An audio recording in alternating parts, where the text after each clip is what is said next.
Hi, everyone. So, we've looked at work and we've looked at how work is related to a new quantity called kinetic energy. And we said that if we do work on a system by applying a force to that system as we move that system through some displacement, we change that system's kinetic energy. Remember the kinetic energy K equals 1 half mv squared. And we know that the work that we do on the system equals the change in kinetic energy. Okay. So now what I want to do is say that kinetic energy is not the only type of energy. There are other types of energy. And I'm going to introduce a new principle. And this principle is the principle of the conservation of energy. What this says is that the energy of any isolated system is conserved in any process. That is, however much energy I start with, we'll call that E initial, and the energy that I end with, E final, have to be equal. The total energy of that isolated system has to stay the same regardless of what happens to it as long as it is isolated. So an isolated system is any system of objects that don't interact with anything outside of the system. So I'm going to talk about what that means for a minute. So let's say I have some system of objects. These are just little particles here. Let's just start with 3 particles. So this is 1, this is 2, this is 3. And let's say the only forces acting on these particles are forces between particles in the system. So particle 2 exerts a force F21 on particle 1. Particle 3 exerts a force F32 on particle 2. And let's say particle 2 exerts a force F23 on particle 1. Well, and then Newton's third law tells me if particle 2 exerts a force on particle 1 must exert an equal and opposite force F12 back on particle 2. Okay, so just for example, this might be 3 particles with forces acting on them. Okay, so I'm going to call this my system. These 3 particles together are my system. And right now, the only forces acting on the particles in my system are internal forces. That is, this F23 and F32 act between particles in the same system. F21 and F12 act between particles in the same system. So this system here is isolated. This is an isolated system because it is not interacting with anything outside of the system. There are no forces coming from outside to make this a non-isolated system. Okay, so now what if I change that? What if I have some force, I'll call it F external, that acts on particle 3 in this system? Okay, this F external comes from outside the system. It might come from some other object out here. It might be exerting this force F external on the system. If this is happening, then this is not an isolated system anymore. Now this system is interacting with something outside of it. Okay, so in an isolated system, the energy of that system is always conserved. The final energy equals the initial energy. In a non-isolated system, the work done by these external forces equals the change in energy of the system. So if I have some external thing doing work on this system, let's call this particle 4, that's doing work on this system, then the work done by that external object tells me what the change in energy of the system is. If there is no force coming from outside the system and therefore no work being done by external objects, then this delta E equals 0 and the system is isolated, meaning that the final and initial energies are 0. That is, if F external is equal to 0, that means that delta E equals 0, which means that E final minus E initial equals 0, or E final equals the initial. Okay, so that's the basic idea of conservation of energy. If I have an isolated system, which means it's not interacting with the environment at all, then energy is conserved. E final equals the initial. If I have a non-isolated system, then that means that some external force is doing work on that system and changing its energy. It turns out that that energy, that change in energy of the system, which is equal to the work done by the external object, must come from outside the system. So if the energy of the system is increasing, that increase in energy must come from a decrease in the energy of some other system.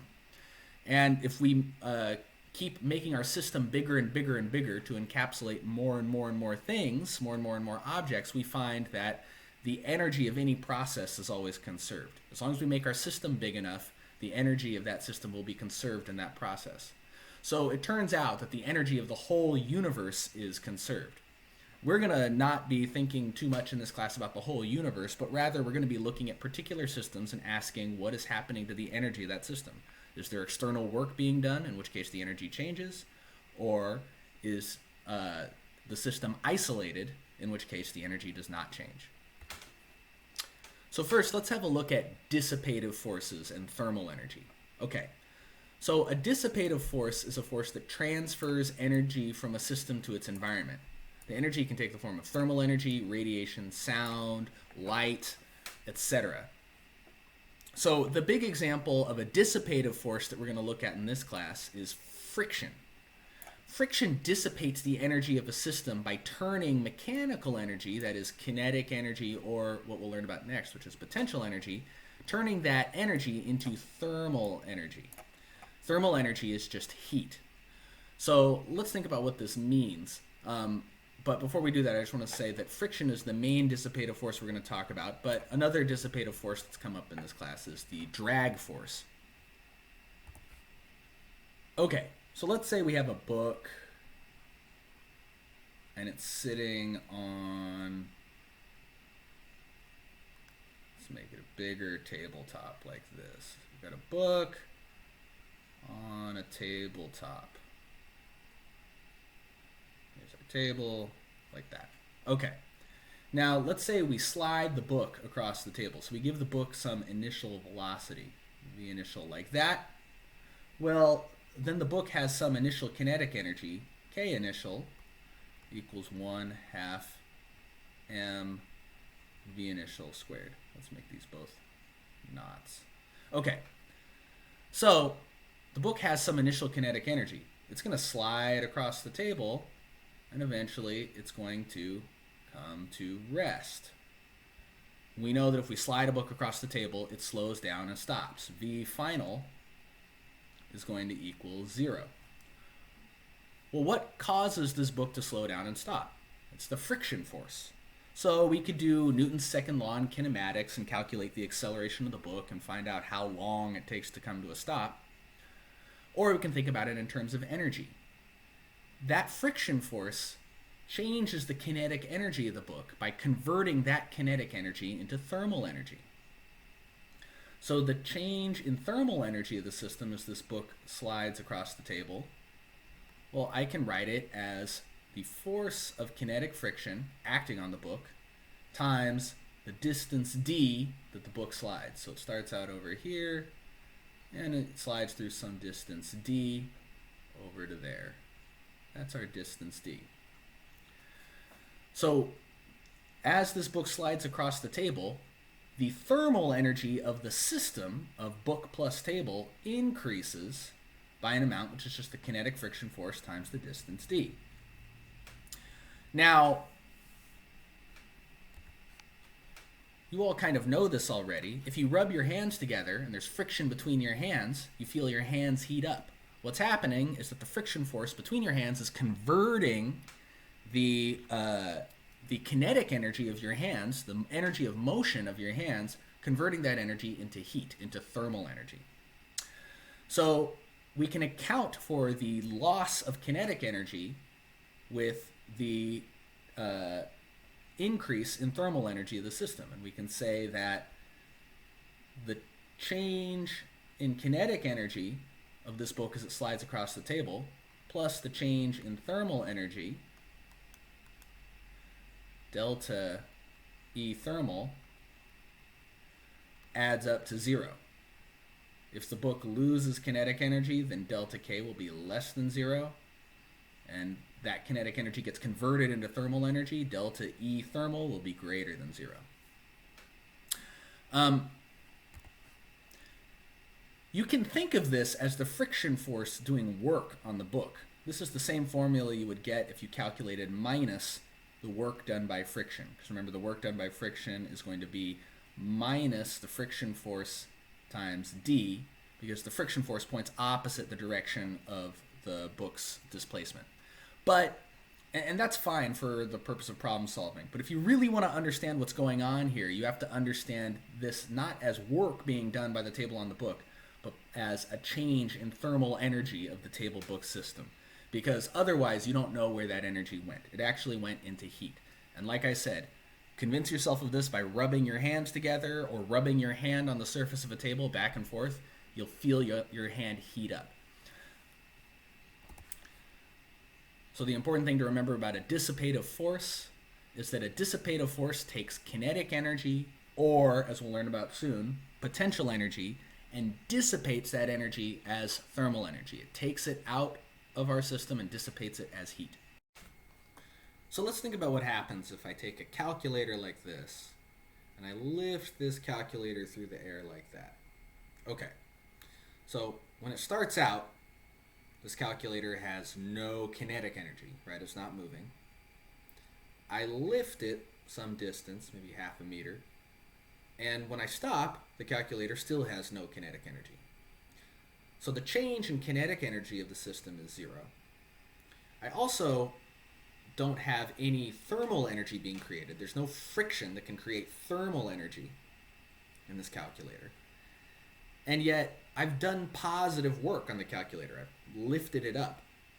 So that work must have gone into changing some sort of energy.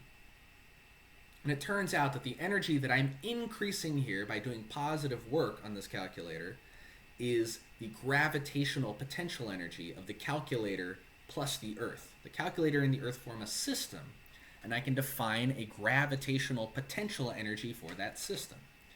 And the equation I use for the gravitational potential energy is just U equals mgh. I take the mass of the calculator, multiply it by the acceleration of gravity, and multiply it by the height of the calculator above the floor, for example. Okay, so I lift the calculator in the air, I do work on the calculator. This increases the potential energy of the system of the Earth plus the calculator. Why do I have to call the Earth and the calculator a system? Well, because they're exchanging forces with each other. The Earth pulls down on the calculator. Newton's third law tells me the calculator pulls back up on the Earth. Okay. So what does it mean that I've increased the potential energy of this system? Well, what this tells me is that this system now has the potential to do work. That is, if I drop the calculator, gravity does work on the calculator, increasing its kinetic energy. So rather than thinking of this in terms of work done by gravity, I can simply say that I start out up here, I have potential energy. When I drop the calculator, that potential energy, U, gets transformed into kinetic energy, K. The energy of the whole system stays the same. It just gets transformed from one form, potential energy, into another form, kinetic energy. And that's a really useful way to think about energy when it comes to solving problems.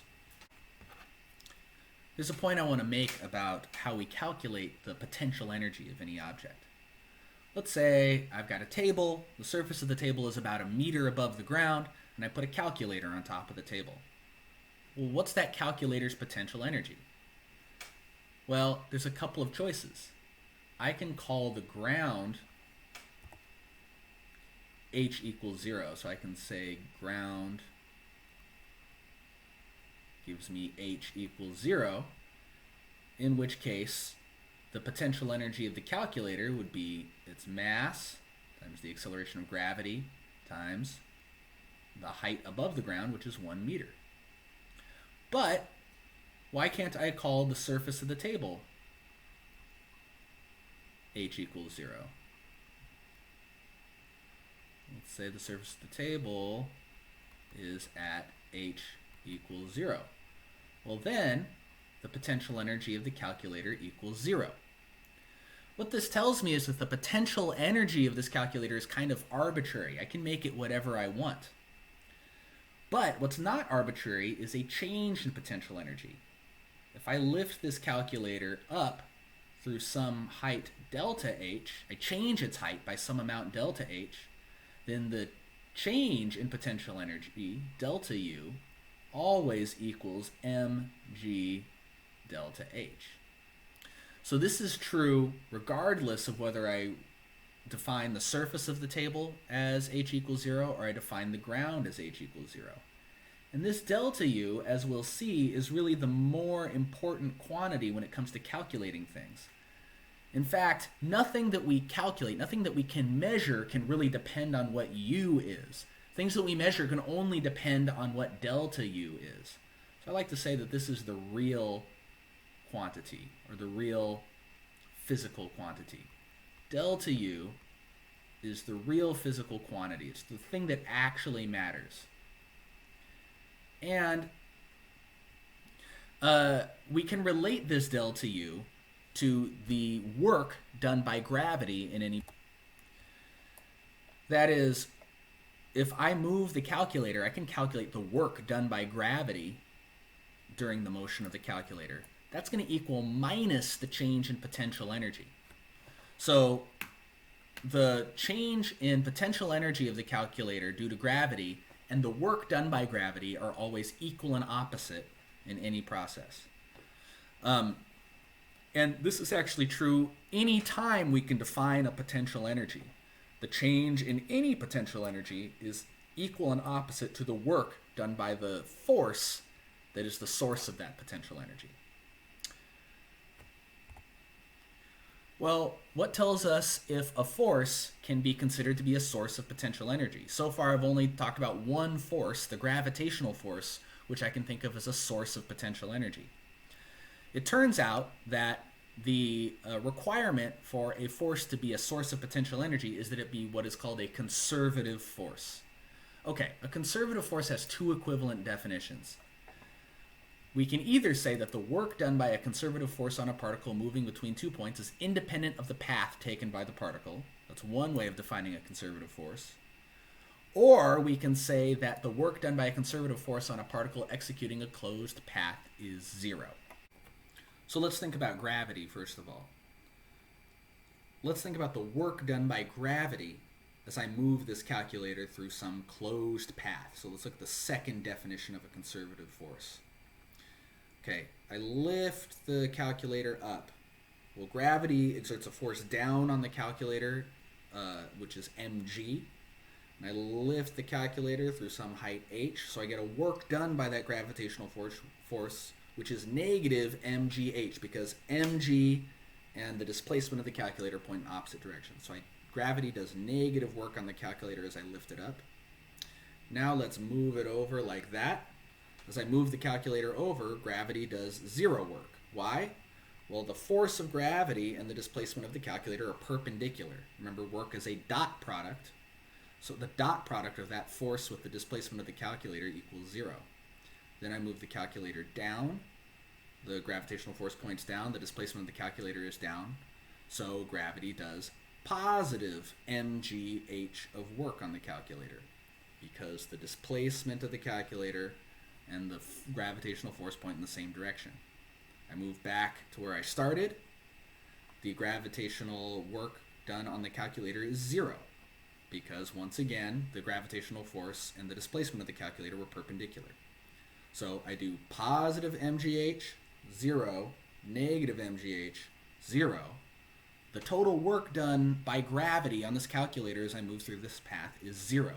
That means that gravity is a conservative force, which means we can represent the potential for gravity to do work on this calculator using a potential energy. So there are a few forces that are conservative that we're going to deal with. Gravity is one. So gravity is a conservative force. We can write down a potential energy associated with gravity. The elastic or spring force is another. We looked at the work done by a spring. Well, it turns out we can write down a potential energy for a spring. We'll do that in a future video. And then next semester, you'll look at the electric force. The electric force is also a conservative force, so we can also write down a potential energy associated with the electric interaction. Some non-conservative forces, well, basically everything else is non-conservative. So friction, tension, normal force, propulsion forces, thrust forces, drag forces, anything like that is non-conservative. We cannot write down a potential energy for these forces because they don't obey these simple rules we have for conservative forces. And just try it. Think about pushing a calculator around on the surface of a table, and does the friction work done by the friction force always add up to zero as I go through some closed path? That is, I go through some path that ends where it starts? The answer is no, it doesn't. So these forces are non-conservative, so we can't write down a potential energy for these forces. These forces are conservative, so we can write down a potential energy. In general, the relationship between the change in potential energy, delta U, and the work done by a conservative force is delta U equals negative W. Now, for any conservative force moving along any path through 3 dimensions, you have to do an integral of f dot ds to find this work. This is a line integral, which is something you only learn how to do if you take Calc 3, so I kind of want to show you a visual representation of what this means. I'm not going to actually make you do any of these integrals in class. So let's say we have a particle that moves from some starting point, 1, to some ending point, 2, along some path that maybe looks kind of like that, under the influence of some force F. Okay, so we can just look at one point on this path here. And let's say at this point the force F points like this. And we can write ds, the little infinitesimal step that this particle takes along this path. It's just a little vector that's tangent to this path. Okay, so now we know that the change in potential energy as we go from point 1 to point 2, delta U equals minus the work done by this force F, which equals minus the integral of F dot ds. Now, I'm going to just write F. I'm going to assume this is just in 2 dimensions, so I'll write F in terms of its x and y components. This equals minus the integral of f x I hat plus f y j hat. And I take the dot product of that with ds vector. Okay, this ds vector has a little infinitesimal step dx along the x direction. So I go dx I hat plus a little infinitesimal step dy in the y direction, dy j hat. Okay, when I take this dot product, this simplifies. Becomes minus the integral of fx dx plus fy dy.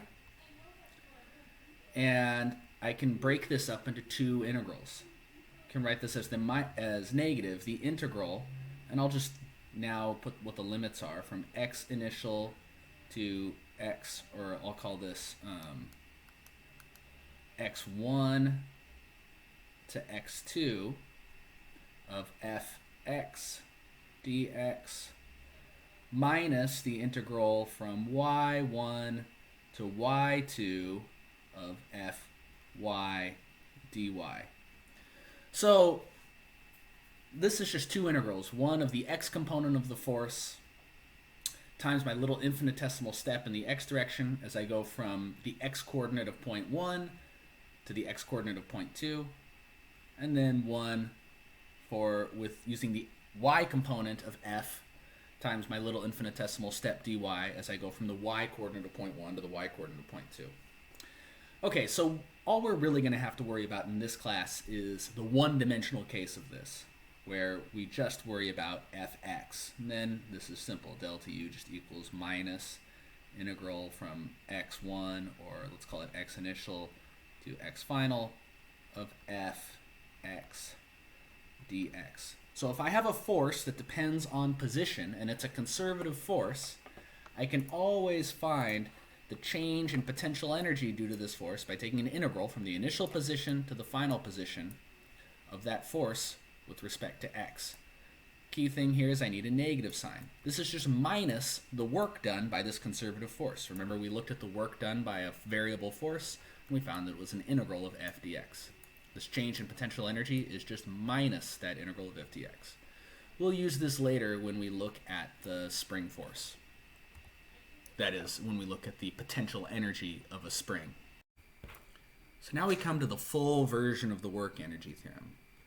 Now this is written as work done by external forces, W external, equals delta K, the change in kinetic energy, plus delta U, the change in potential energy, plus delta E thermal, the change in thermal energy, plus delta E internal. And delta E internal is the change in any internal forms of energy. So some forms of energy that might be internal to an object are like chemical energy stored in chemical bonds, or energy stored, the binding energy that binds a solid together. For the most part, we're not going to worry too much about this delta internal energy. We're just going to focus on these first three terms. So this is just saying that the external work done on the system, that is the work done on the system by any object outside of that system, equals the change in kinetic plus change in potential plus change in thermal energy. Or we can write this very simply as the external work, W external, equals delta E total. Just equals the change in energy of the system. We do work on the system, that changes its energy. Okay, oftentimes we're going to focus on a specific case, which is this work done by external forces is equal to 0. So work done by external forces equals 0. Well, then this means that the change in total energy is conserved. So the change in kinetic plus the change in potential plus the change in thermal energy equals 0. Like I said, we're usually not going to worry about internal energy. Well, I can write this a little differently. I can write this as, well, 0 equals delta K is K final minus K initial. Delta U equals U final minus U initial. And then I'll just leave delta E thermal as is. So oftentimes the way this is written is something like this. K final plus U final plus delta E thermal equals K initial plus U initial. I just moved the initials to the other side. So this says that whatever kinetic and potential energy I start with, I have to end up with the same kinetic and potential energy, but I can also have some thermal energy at the end. Some of that kinetic and potential energy might have gotten changed into thermal energy. Okay, this is the concept of conservation of energy. It says if there are no external forces acting on the system or doing work on the system, then the change in energy of that system is 0. Energy is conserved. And this whole video has been a little bit technical and a little bit abstract. This will all become a lot easier to think about when we look at some examples. I'll illustrate this concept of conservation of energy with some examples, and you'll see how powerful it is as a problem-solving tool in the upcoming videos.